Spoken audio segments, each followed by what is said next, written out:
Bismillahirrahmanirrahim. Assalamu alaikum.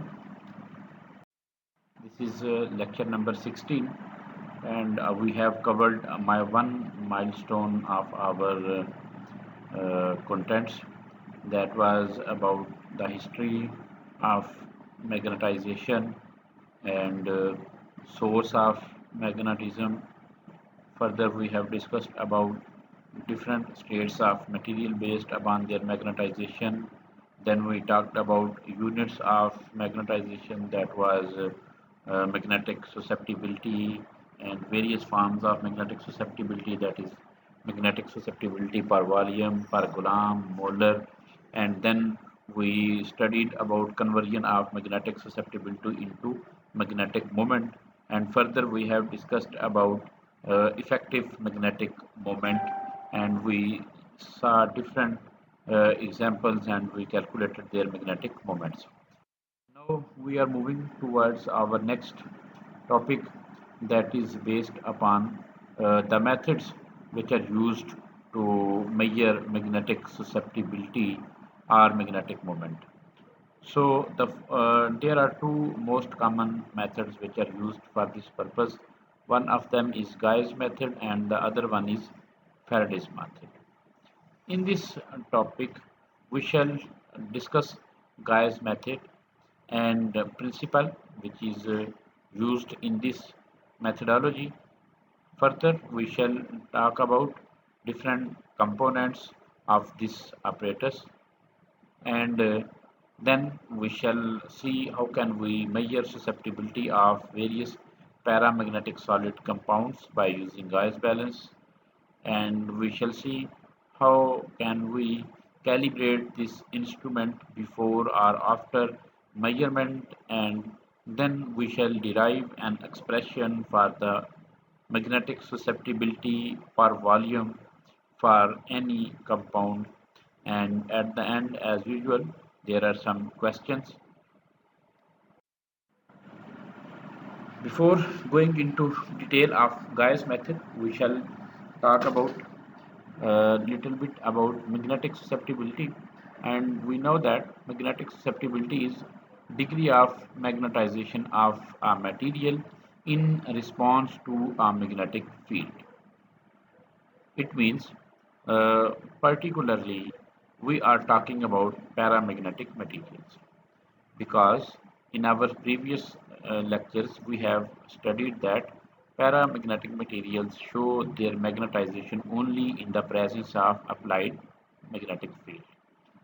Paramagnetic materials strengthen the magnetic field, and diamagnetic fields weaken the magnetic field, and we have a clear picture of this effect, as we have studied in different diagrams, that in the presence of an applied magnetic field, paramagnetic materials attract more towards themselves magnetic flux, and paramagnetic materials move towards the uh, stronger part of inhomogeneous applied magnetic field.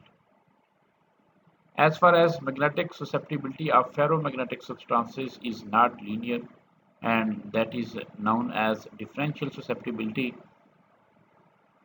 there are two methods for measuring magnetic susceptibility. One of them is Gauss method and other one is Faraday's method. Gauss method. This method was devised by a French scientist whose name was Guy, and he discovered this method in the end of 19th century, and particularly if we talk about the year, so the year when he reported this method was 1889.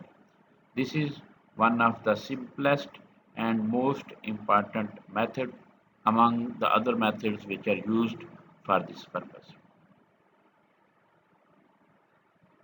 This method or balance can be used for the measurement of magnetic susceptibility of various type of substances, usually zero point 0.1 to 1 gram of sample in the form of powdered solids or liquids, or sometimes we can prepare moderate concentrated solution of some solid substances to record their magnetic susceptibility. This method is actually based upon a weighing balance, and sometimes this weighing balance is also named as chemical balance. So it means from this slide we can see that solids and liquids can be easily measured by using Gauss method. The basic principle underlying this method is based upon the fact that magnetic field exerted on the sample when placed in magnetic field varies directly as its mass increases or decreases, and difference in the mass when the field is switched off and on. The apparent weight of a substance in air is greatest in the presence of an applied magnetic field than its weight in the absence of magnetic field. The difference in weight denotes by the force F acting on the sample to draw it into the field. The force can be related to volume susceptibility of the compound, and we can relate this force to the volume susceptibility in the mathematical formulation. That is, we can write that force is directly proportional to volume susceptibility. If greater the weight of substance, greater it will be attracted by magnetic field. It means paramagnetic substances have greater weight.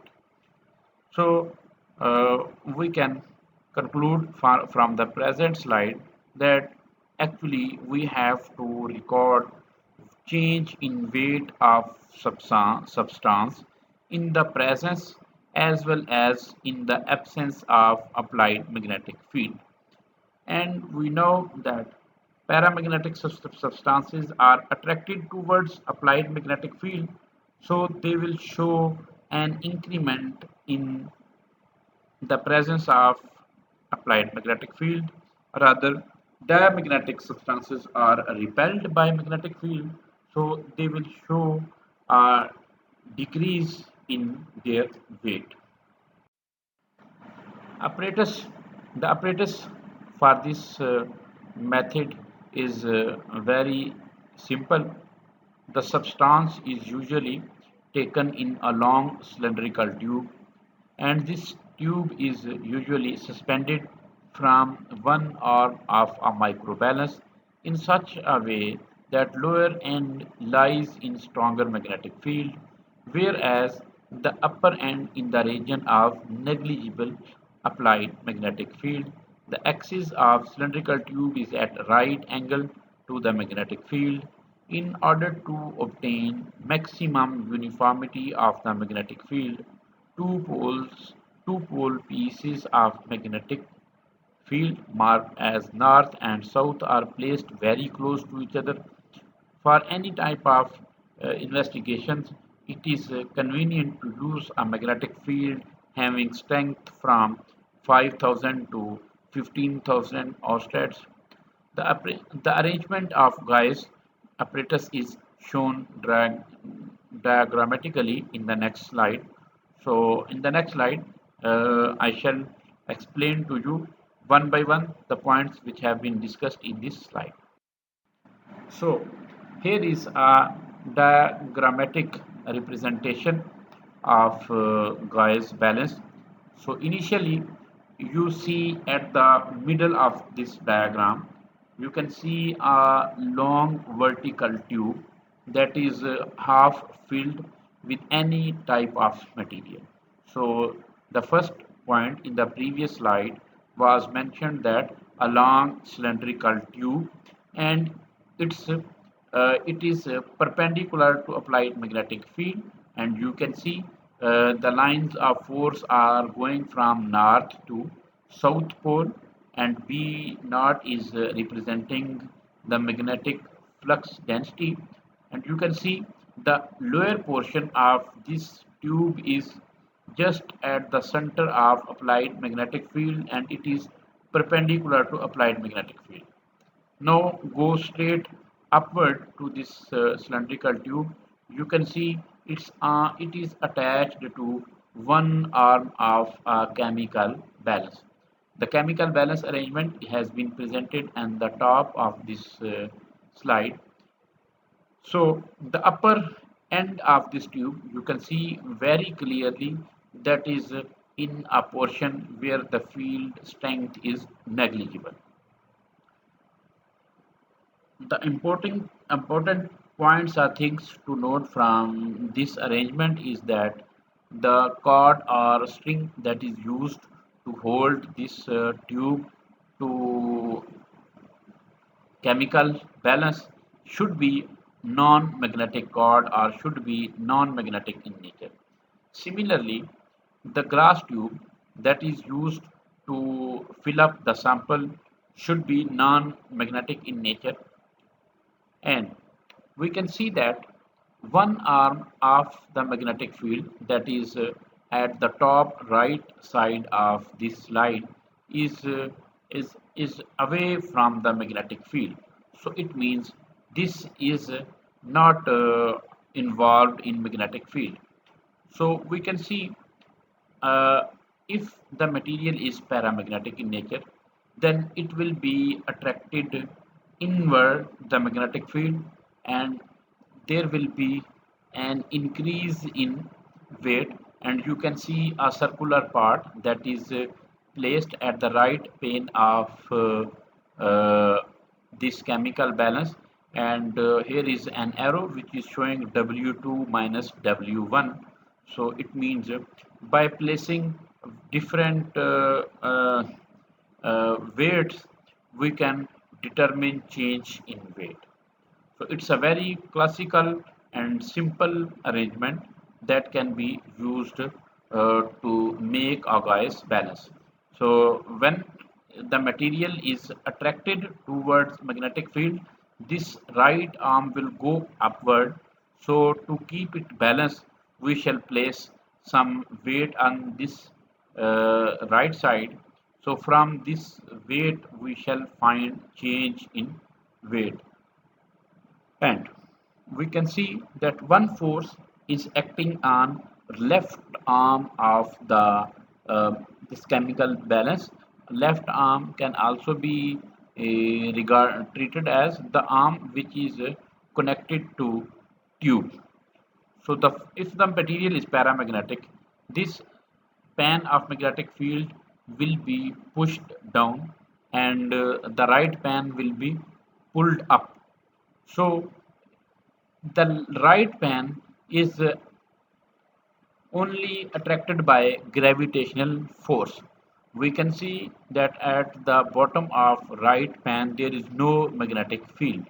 So it is in common air or common place. So the force acting on the material which is placed in non-magnetic glass tube, and force that is G acting on the right pane of this balance, these are related to each other to drive an expression for the volume magnetic susceptibility of a paramagnetic substance. Parts of Gauss balance: an electromagnet, as we discussed that two poles of a magnet north and south are placed very close to each other, and a sensitive balance, usually known as chemical balance, which has very close range, means the balance is sensitive to measure the difference of weight change in milligrams is used, and a glass tube that is made up of a non-magnetic material. Magnetic properties depend upon glass tube. If the sample is uniformly placed, then we get better results. Working of Gauss balance. The specimen that may be a pure substance or substance whose magnetic susceptibility, magnetic properties are to be found in the form of solution, liquid or powdered solid, is filled in the tube to the known volume. So this method directly gives us volume susceptibility. It means For the measurement of accurate value of paramagnetic susceptibility or magnetic susceptibility, we should fill up different materials in similar manner of packing. Usually, we need a comparative analysis or comparative study of various substances. So, if we pack one substance loosely and fill other substance very tightly, then we will not be able to determine their accurate volume susceptibility. And this is also a drawback of this method. The tube is supplied in such a way that lower end of sample is in the center of magnetic pole, where a fairly uniform and constant magnetic field is maintained by an electromagnetic field. When a magnetic field H is applied to the sample, it is either attracted or repelled by magnet, and its weight is apparently changed. That is, the tubes become heavier if the substance is paramagnetic, or the tube may become lighter if the substance is diamagnetic in nature. The force of attraction or repulsion experienced by a sample can be counterbalanced with the weight in the other pan of the balance. As I told you, that just like a classical balance, if the right pane of magnetic field of the chemical balance is going upward, then we shall place a small weight that will uh, until the balance is balanced. So the force given by the expression that force is equal to half psi v A into h square minus h naught. What is F? F is force acting on the sample in the presence of applied magnetic field. Psi v is volume susceptibility. A is cross-sectional area of tube because all the apparatuses which are used for the measurement of magnetic susceptibility, they don't have exactly similar glass tube. Some samples have glass tubes with narrow diameter and some will have some tubes with wide diameter. So it is necessary to mention the volume inside the mathematical expression. H is applied magnetic field at the end of poles, which is negligible, and H is magnetic field at the center of applied magnetic field.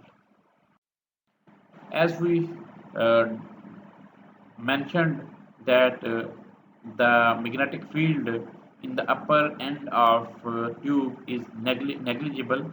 So when it is negligible, then we can eliminate H naught from the equation. So the equation mentioned on previous slide will become equal to half psi v A h square. The force is counterbalanced by an apparent change in balance. Greater the force in case of paramagnetic substances and greater weight change will be observed. So it means the force acting on right pane of the chemical balance is equal to weight change into gravitational force because gravity is always pulling down any substance. The equation mentioned at the top of this slide is the force acting on left pane of chemical balance which is connected to a tube containing analyte, and the F is equal to W delta W into G is representing force acting on the pane which is out of magnetic field, and the force acting on that pane is equal to change in weight into gravitational force. Then if there are similar factors on left hand side of any equation, it means their right hand sides must be equal. So half psi v A h square will be equal to Wg delta W into G. And from this factor, from this equation, we will take h square at left hand side. So the factor will become 2g w delta W over psi v A. These values are comparatively not absolute, So calibration always required here.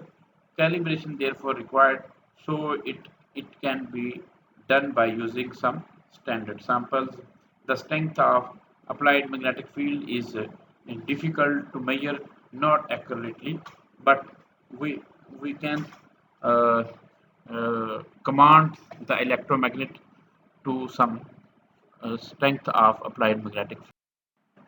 The left plane of this balance is having a cord connected to a tube, and you can see two electromagnets pointing out towards each other. So this is actually the part or place where magnetic field acts upon other any material to be investigated. Measurement of susceptibility of a paramagnetic solid. In the Guy's method of susceptibility measurement, the solid sample in the form of a long cylindric cylinder having area of cross section equal to A is hung from the pan of a balance and is placed such that one end of the sample is between the pole pieces of the magnet having applied having field or strength equal to H, and the other one is outside of the field. The force exerted on the sample by inhomogeneous field magnetic field is obtained by measuring the apparent change in the mass of the sample. If the sample is in the form of powder, it is filled in the long non-magnetic tube suspended from the pane of the balance. Calibration.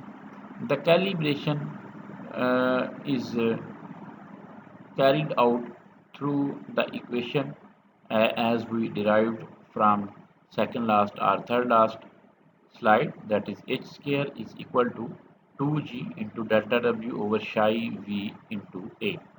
In this equation, h is the strength of applied magnetic field, and we cannot measure the exact amount of this field, means the actual value of magnetic flux experienced by the material, because every material has its own tendency to attract or repel the lines of force of applied magnetic field. So that's why it is mentioned here that strength of magnetic field cannot be measured directly, because we don't know what field or flux is actually experiencing the analyte placed in the poles of Gauss balance.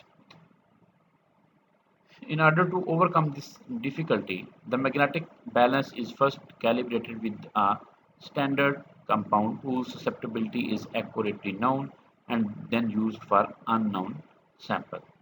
The susceptibility of unknown substance may be obtained by comparing force acting on in terms of weight change in standard and unknown sample. Relationship for standard is exactly the similar expression, but we have to careful about the change in weight must be mentioned as standard sample. Relationship h square is equal to 2g into delta w x over psi x into a. In this equation, x is representing unknown sample, and the equation in the previous slide has similar expression with s instead of x. So s stands for standard sample and x stands for unknown compound. Since magnetic field remains constant during these measurements and the same tool has been used for the two samples, hence by comparing both the equations, 2g for sample over psi SA is equal to 2g delta W for sample over psi x into A. So from this expression, we know that same factors will be cancelled out with each other, like 2g will be cancelled by 2g A will be cancelled by A. So the expression for S will be equal to psi of unknown sample will be equal to psi of standard sample into weight change of sample over weight change of standard. This relationship enables us to calculate volume susceptibility of unknown sample by recording weight change for calibrants used as standards and sample in magnetic field. The relationship holds good if the sample and standards are filled in the same volume, same glass tube and placed in fairly uniform and constant field. Due to these conditions, Guy's method should give relatively good results. This method is not absolute method because it is a comparative method as here we use standard samples, overlook of air and diamagnetic effects. In accurate work, it is necessary to account for diamagnetic effects of sample tube and air in the sample. This correction can be made as expression to neglect air and diamagnetic effects. It is corrected as here weight changes, so they are corrected like delta W corrected is equal to delta W of standard plus tube minus delta W of tube. So the volume susceptibility obtained from the measurement is first converted into gram, then molar susceptibility, and this can later be used to be converted into magnetic moment. This is then it is corrected for diamagnetic effects of ligand metal ions and anions. The corrected molar susceptibility is used for calculation of magnetic moments. Psi m corrected is equal to psi m minus psi diamagnetic contribution. So psi dia is equal to diamagnetic susceptibility caused by ligands, anions, air and some other factors acting upon the sample. Since diamagnetic contributions from ligands and anions is negative and convert and corrected susceptibility is always more than incorrected one. The diamagnetic contributions for different anions and ligands may be calculated from atomic susceptibility of individual atoms present in that molecules. At the end, there are some questions that name some standards which are used in Gauss balance. Name the material used to make the cord. I am talking about the cord which is used to connect glass tube to the left pan of chemical balance, and what is chromic acid and how it is prepared. Uh, I think I have not discussed about chromic acid in this lecture, so that's why I'm not expecting from you to give right answer of this one. Anyhow, I'm going to tell you what is chromic acid. Chromic acid is an mineral acid which is usually used in our chemistry laboratory to wash our glasswares. Chromic acid is produced in situ, means you don't have any stock or readily available chromic acid. We always need some reagents which will react with each other and produce in situ chromic acid. How can we produce chromic acid in situ? For this one, you need to take potassium dichromate and sulfuric acid, but never mix them directly. Initially, you place some crystals of potassium dichromate in any glassware, preferably use a flask, and dissolve some quantity of potassium dichromate in some portion of water, then add sulfuric acid.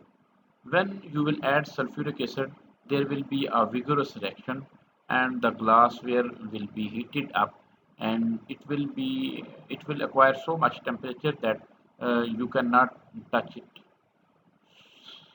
So the purpose of chromic acid, as I told you, that it is used to wash some glassware which has some sticky material attached inside of our beaker or conical flask or any sort of material.